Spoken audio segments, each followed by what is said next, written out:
이 시간 하나님께서 우리에게 주시는 말씀은 하박국 2장의 말씀입니다. 하박국 2장의 말씀입니다.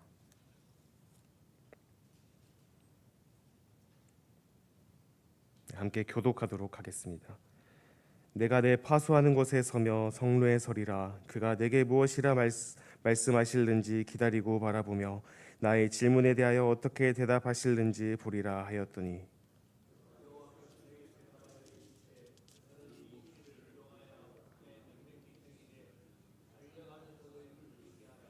이 묵시는 정한 때가 있나니 그 종말이 속히 이르겠고 결코 거짓되지 아니하리라. 비록 더딜지라도 기다리라. 지체되지 않고 반드시 응하리라.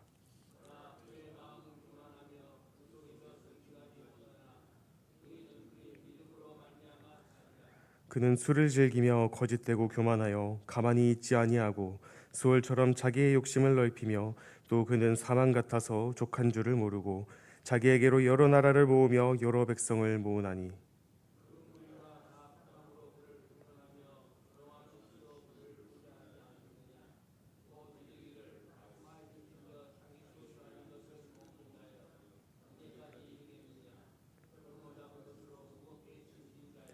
너를 억누를 자들이 갑자기 일어나지 않겠느냐? 너를 괴롭힐 자들이 깨어나지 않겠느냐? 내가 그들에게 노략을 당하지 않겠느냐?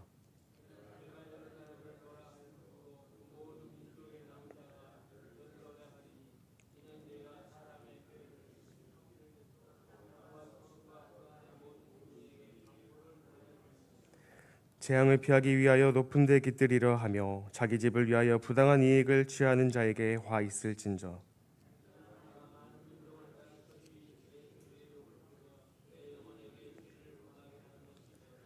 담에서 돌이 부르짖고 집에서 들보가 응답하리라.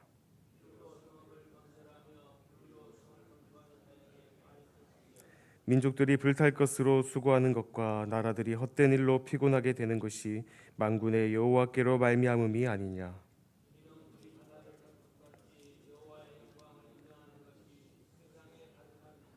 이웃에게 술을 마시게 하되 자기의 분노를 더하여 그에게 취하게 하고 그 하체를 드러내려 하는 자에게 화 있을진저.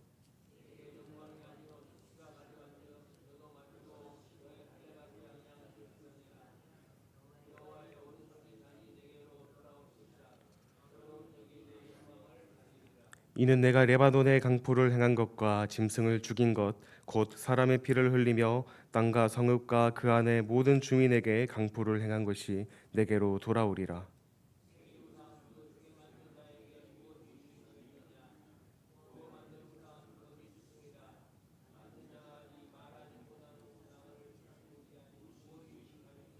나무에게 깨라 하며 말하지 못하는 돌에게 일어나라 하는 자에게 화 있을진저. 그것이 교훈을 베풀겠느냐. 보라, 이는 금과 은으로 입힌 것인즉 그 속에는 생기가 도무지 없느니라. 오직 여호와는 그 성전에 계시니 온 땅은 그 앞에서 잠잠할지니라 하시니라. 아멘. 오늘 읽은 하박국 2장의 말씀은 하나님께서 선지자의 질문에 응답하시는 내용으로 바벨론의 교만과 멸망을 경고하시며, 동시에 의인은 믿음으로 말미암아 살리라는 복음적 진리를 선포하고 있습니다.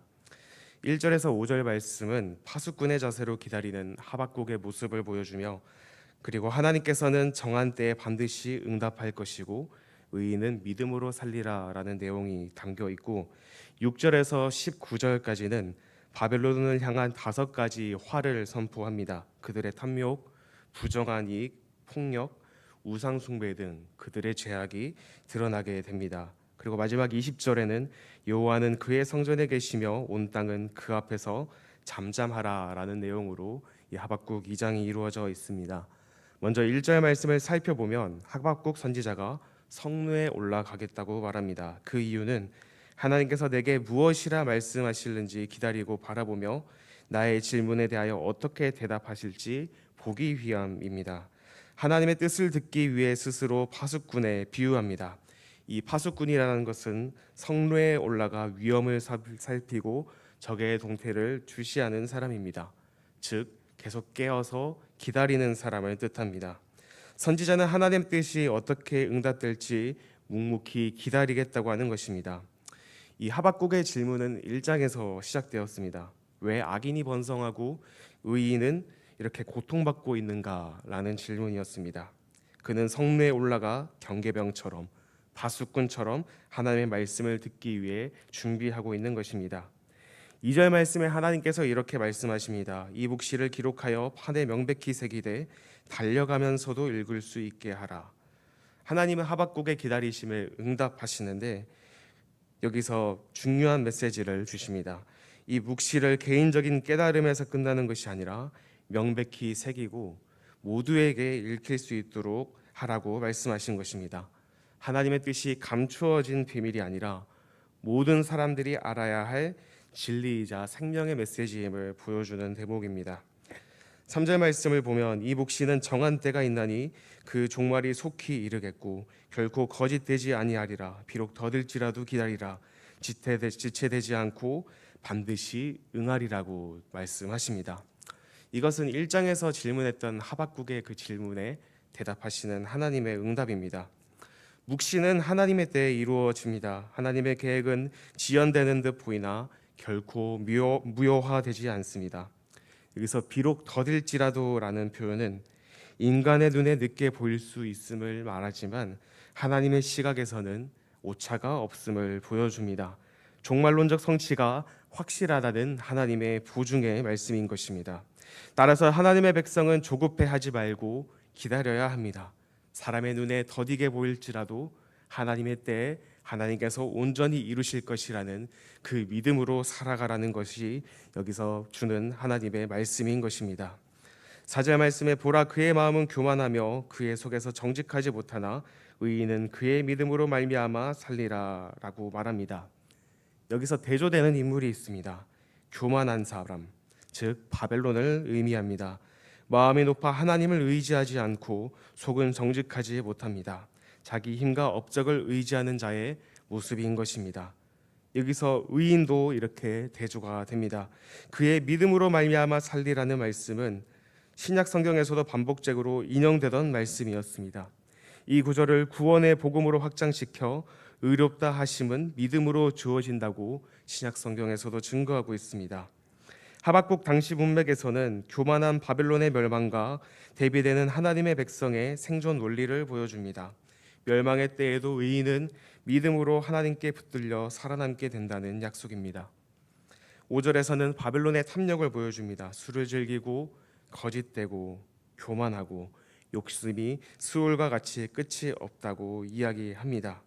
바벨론은 끊임없이 정복하며 여러 나라를 모으지만 결코 채워지지 않는 탐욕 때문에 심판을 자초하게 됨을 보여줍니다. 6절에서 19절 말씀은 조금 독특합니다. 바벨론에 대한 5가지 화를 선언하게 되는데 화 있을진저라는 표현으로 바벨론의 죄악들에 대해서 이야기합니다. 여기서 이 화라는 것은 한자로 나쁠 화자를 써서 재앙과 불행과 재난을 뜻하는 의미로 사용됩니다. 히브리어에서는 호이라는 단어인데 슬픔과 경고를 담고 있는 말이기도 합니다. 이 화 있을진저라는 표현이 6절과 9절과 12절, 15절, 19절에 등장합니다. 먼저 첫 번째 화 있을진저는 6절에서 8절 말씀인데 탐욕과 약탈에 대한 화입니다. 6절과 7절을 살펴보면 화 있을진저 자기 소유 아닌 것을 모으는 자여 언제까지 이르겠느냐 불모 잡은 것으로 무겁게 짐진 자여 너를 억누를 자들이 갑자기 일어나지 않겠느냐 너를 괴롭힐 자들이 깨어나지 않겠느냐 내가 그들에게 누락을 당하지 않겠느냐 라고 기록되어 있습니다. 바벨론은 약탈로 부를 쌓았습니다. 힘이 곧 정의라는 논리로 남의 것을 빼앗아 자기 나라의 재산과 국력을 쌓았습니다. 그러나 하나님은 그들의 행위가 오래가지 못할 것을 선언하십니다. 8절 말씀을 보면 내가 여러 나라를 약탈하였으므로 그 모든 남은 민족이 너를 약탈하리라고 기록합니다. 결국 뿌린 대로 거두게 될 것이고 본인들의 했던 그대로 다른 민족들에 의해 당하게 될 것을 하나님께서 보여주고 계십니다. 두 번째 화 있을진저는 9절에서 11절 말씀으로 불의한 이익과 안전에 대한 추구에 대한 화입니다. 재앙을 피하기 위하여 높은 데 깃들이려 하며 자기 집을 위하여 부당한 이익을 취하는 자에게 화 있을진저. 바벨론은 부당하게 얻은 재물로 자기 안전을 보장하려 했습니다. 자기 집은 바벨론 왕국 전체를 가리킵니다. 그들은 마치 독수리 둥지처럼 높은 곳에 거처하며 누구도 건드릴 수 없다고 스스로를 여겼습니다. 그러나 하나님은 선언하십니다. 그 안전은 헛된 것이다. 10절 말씀을 보면 내가 많은 민족을 멸한 것이 내 집에 욕을 부르며 내 영혼에게 죄를 범하게 하는 것이 되었도다. 결국 불의로 쌓은 집은 스스로 무너지게 된다는 것을 이곳에서 보여주고 있습니다. 세 번째 화 있을진저는 12절에서 14절 말씀입니다. 폭력으로 세운 그들의 성읍에 화가 있을 거라는 내용입니다. 피로 성읍을 건설하며 불의로 성을 건축하는 자에게 화 있을진저. 그들은 전쟁과 학살을 통해 도시를 세웠습니다. 강제로 노동력을 착취하고 피 흘림 위에 그들의 성읍을 세웠습니다. 그러나 하나님은 그것이 헛됨을 선포하십니다. 13절 말씀에 민족들이 불탈 것으로 수고하는 것과 나라들이 헛된 일로 피곤하게 되는 것이 만군의 여호와께로 말미암음이 아니냐라고 이야기합니다. 결국 인간의 제국은 불타 사라질 뿐이라는 것입니다. 그런데 14절의 말씀을 보면 놀라운 대조의 이야기가 이어집니다. 이는 물이 바다를 덮음 같이 여호와의 영광을 인정하는 것이 세상에 가득함이니라. 바벨론의 도시는 무너져도 하나님의 영광은 온 세상에 충만해질 것입니다. 인간의 폭력적 업적은 허망하지만 하나님의 영광은 영원합니다. 바다가 부분적으로만 물로 덮여 있는 것이 아니라 그 전부가 물로 가득 차 있듯이 장차 하나님의 영광이 온 세상에 가득하여 모든 피조물이 그 영광을 부인할 수 없게 될 것을 보여줍니다. 이는 단순한 지역적 승리가 아니라 인류와 역사의 전 영역에서 하나님이 최종적으로 주권을 드러내실 것임을 선포하는 말씀입니다. 물이 바다를 덮음 같이 하나님의 영광이 온 천지 만물에 덮일 그날이 올 것임을 하나님께서 보여주고 계십니다. 네 번째 화 있을진저는 15절에서 17절 타인을 수치스럽게 한 화입니다. 이웃에게 술을 마시게 하되 자기의 분노를 더하여 그에게 취하게 하고 그 하체를 드러내려 하는 자에게 화 있을진저. 바벨론은 다른 민족을 정복할 때 단순히 힘으로만 누르지 않았습니다. 그들은 상대를 모욕하고 수치스럽게 만들었습니다. 술을 억지로 마시게 하고 취하게 하여 하체를 드러내는 모습은 실제 술자리의 이야기가 아니라 정복자가 패배한 자들을 어떻게 조롱하고 굴욕을 주었는지를 보여주는 장면입니다. 바벨론은 힘을 앞세워 다른 민족을 부끄럽게 만들었고 그들의 인격과 존엄과 그 모든 것을 짓밟았던 것입니다. 그러나 하나님은 결국 그들도 같은 수치를 당할 것이라고 선언합니다. 16절 말씀에 내게 영광이 아니요 수치가 가득한즉 너도 마시고 너의 할례 받지 아니한 것을 드러내라. 바벨론은 다른 민족을 모욕했지만 이제는 자신들이 벌거벗김을 당하고 공개적인 수치를 겪게 될 것이라고 이야기합니다. 17절은 이 심판이 단순히 사람들에게만 국한되지 않음을 보여줍니다. 내가 레바논에 행한 강포가 내게로 돌아오고 짐승을 잔해하는 것이 내게 두렵게 하리니. 바벨론은 사람뿐 아니라 자연과 피조물까지 파괴했다는 것을 보여줍니다. 레바논의 아름다운 산림을 베어내고 짐승을 무참히 죽이며 자신의 이익을 추구했습니다. 그러나 하나님은 그 폭력이 고스란히 그들에게 되돌아올 것이라고 말씀하십니다. 인간뿐만 아니라 자연을 향한 죄악까지도 하나님의 심판 아래 있다는 것을 보여주고 있습니다. 마지막 화 있을진저는 18절에서 19절 말씀에 우상 숭배에 대한 화입니다. 새긴 우상은 그 새긴 자에게 무엇이 유익하겠느냐. 그리고 19절에 나무에게 깨라 하며 말 못하는 돌에게 일어나라 하는 자에게 화 있을진저. 마지막으로 하나님은 바벨론의 우상 숭배를 고발하십니다. 그들은 금과 은으로 화려하게 장식한 우상을 세우고 그것을 신처럼 섬기며 의지했습니다. 그러나 그 우상은 살아 움직이는 존재가 아니라 인간이 만든 죽은 물건에 불과했습니다. 19절을 보면 그 속에는 생기가 전혀 없다는 것을 보여주고 있습니다. 우상 안에는 하나님의 영, 곧 생명이 존재하지 않습니다. 아무리 화려하고 웅장해 보인다 해도 우상은 단지 나무와 돌에 불과합니다. 그래서 사람을 살릴 수도 없고 구원을 할 수도 없습니다. 바벨론이 전적으로 의지했던 그 우상들은 아무 힘도 없기에 그들을 지켜주지 못할 것입니다. 오히려 우상을 의지한 그들의 어리석음이 드러나고 그 헛된 신앙은 파멸을 불러올 것을 여기서 경고하고 있습니다. 6절에서 19절까지 5가지 화해 선언에 대해서 우리가 살펴보았습니다. 교만한 바벨론은 탐욕과 폭력, 우상 숭배로 가득했습니다. 그러나 20절은 이것과 또 대조되는 전혀 다른 장면으로 우리에게 하나님의 메시지를 들려주십니다. 오직 여호와는 그 성전에 계시니. 우상이 아무 힘도 없는 돌덩이에 불과한 반면 하나님은 살아계시며 그의 성전의 좌정에 계십니다. 이 표현은 하나님의 통치와 주권을 상징합니다.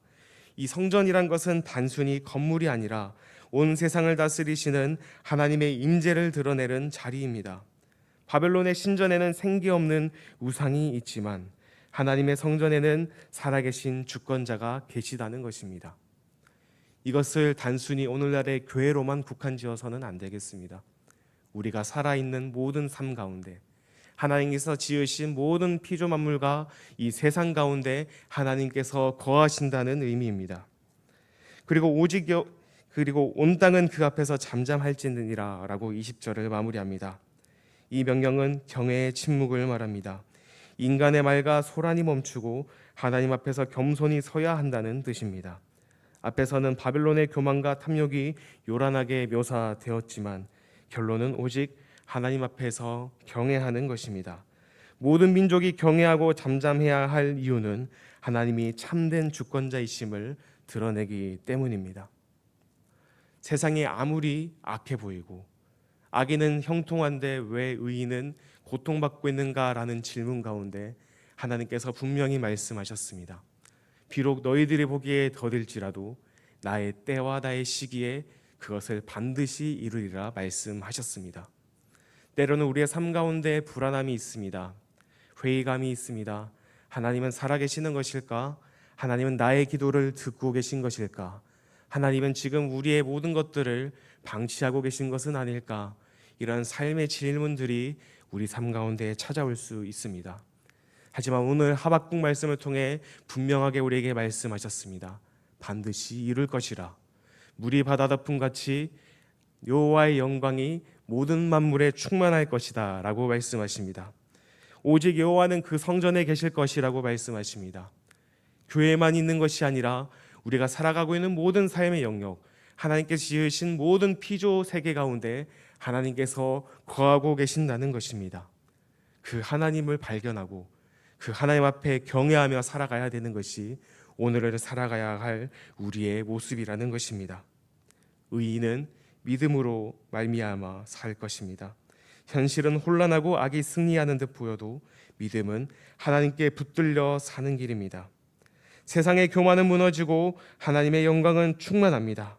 탐욕과 우상은 끝내 심판을 받지만 여호와의 영광은 온 땅에 가득할 것입니다. 세상을 의지하지 않고 하나님을 온전히 신뢰하며 살아갈 수 있는 저와 여러분 되시기를 바랍니다. 그 믿음을 가지고 살아갈 때 하나님께서는 세상의 모든 고난과 역경들을 이겨낼 능력과 힘과 담대함을 주실 것입니다. 이 믿음 붙잡고 살아내시는 여러분 되시기를 간절히 소망합니다.